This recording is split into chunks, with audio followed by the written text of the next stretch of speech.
Bom, e agora a gente traz uma notícia em destaque no nosso site, manchete da coluna No Ponto. O STF formou maioria para condenar 1 ano de prisão o pipoqueiro Carlos Enffler e o vendedor de picolé, Otoniel Cruz, por participação no 8 de janeiro. Ambos rejeitaram o acordo de não persecução penal oferecido pela Procuradoria-Geral da República. As penas, no entanto, serão substituídas por restrição de direitos, pelo crime de associação criminosa, incitação ao crime e por estimularem as Forças Armadas a tomarem o poder. Seguiram os votos do relator do caso, o ministro Alexandre de Moraes, os ministros Cristiano Zanin, Flávio Dino, Dias Toffoli, Edson Fachin e Carmen Lúcia. Por enquanto, somente André Mendonça votou para absolver os réus. Os demais ministros têm até às 11h59 da noite de hoje para deliberar sobre os casos no plenário virtual.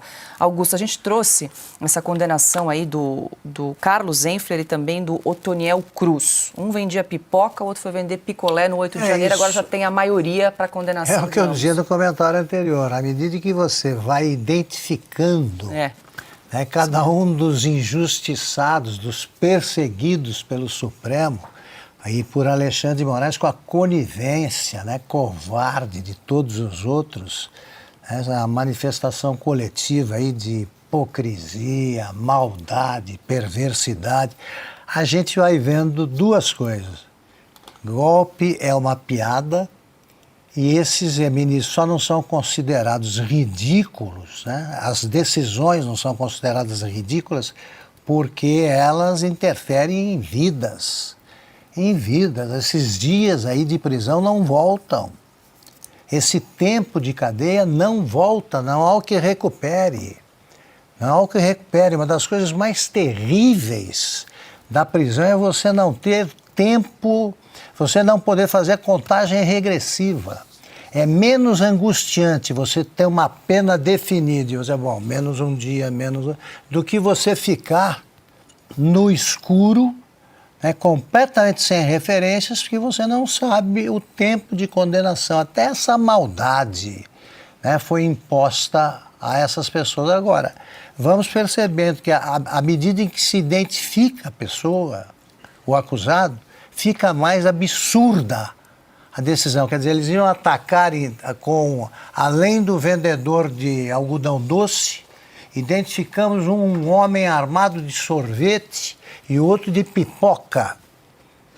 Só não é uma piada desmoralizante porque é muito dramática essa situação criada e alimentada pelo Supremo. Pois é, Piotr, tem um ponto também que chama a atenção, a gente tenta buscar alguma lógica, alguma compreensão, mas realmente é difícil, Está tudo virado do avesso, mas por que esses envolvidos pelo 8 de janeiro estão sendo julgados no plenário do Supremo Tribunal Federal e o julgamento do suposto golpe que envolve Jair Bolsonaro e agora 7 réus, foram jogados para a primeira turma, restritos ali a 5 ministros do Supremo Tribunal Federal, sendo que o 8 de janeiro já é imputado também como crime, como a consequência final ali de toda a suposta trama golpista. O que a gente chama também de plenário virtual é essa turma votando em casa, Isso. Não vai acabar a pandemia no Supremo? Nunca. Por que eles estão trabalhando em casa? Imagina, Augusto, se você tivesse um julgamento como esse, um ministro levanta a voz e diz assim, escuta, nós estamos falando de um pipoqueiro e um sorveteiro. Exatamente. E outra 1 ano para um sujeito, porque daqui a pouco tem que prender o oxigênio, porque o oxigênio também estava circulando entre os manifestantes. Vai prender o quê? O oxigênio? Eles trabalhando em casa e sem advogado com direito a falar. É isso aí. E tem uma outra coisa, rapidamente, Piotr. Os advogados já provaram que os vídeos que eles enviam fazendo a defesa de seus clientes, eles não são assistidos. Não. São vídeos que contêm 20, 30, 40, 50 minutos. Assim que os vídeos são colocados no portal, 5 minutos depois já vem a decisão. Impossível. Impossível que eles viram os vídeos. Essa coisa de plenário virtual, vamos lá, é uma excrescência, é um abuso, é um tapa na cara da lei, do direito, da ampla defesa, é um tapa na cara da OAB que não reage, vai lá, faz uma reunião aqui, uma ali. Faz o seguinte, vamos fazer manifestação, OAB. A OAB devia olhar para a história dela própria.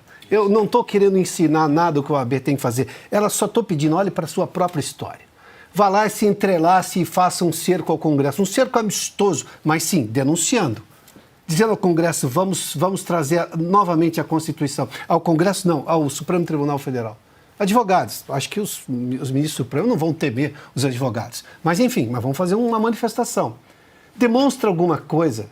É muita conversa de bastidor. Daqui a pouco eles vão deliberar e fazer manifestação também por videoconferência. Vou mandar a minha manifestação aqui no arquivo, baixe o arquivo, o ministro não vai ler. De novo, este caso aí do pipoqueiro, imagina um ministro levanta a voz, nós estamos condenando um pipoqueiro que estava lá, é isso? Por o quê? Embora a pena dele seja de 1 ano, é isso que resultou? Sim. Mas vamos lá, isso é razão?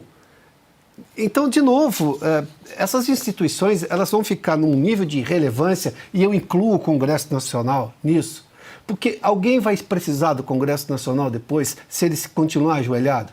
Alguém vai pagar por um advogado caro? Porque não adianta nada ter um advogado. Um advogado caro é caro porque ele é muito bom e conhece a lei. Eu não estou tirando o mérito dele, não é este o meu ponto.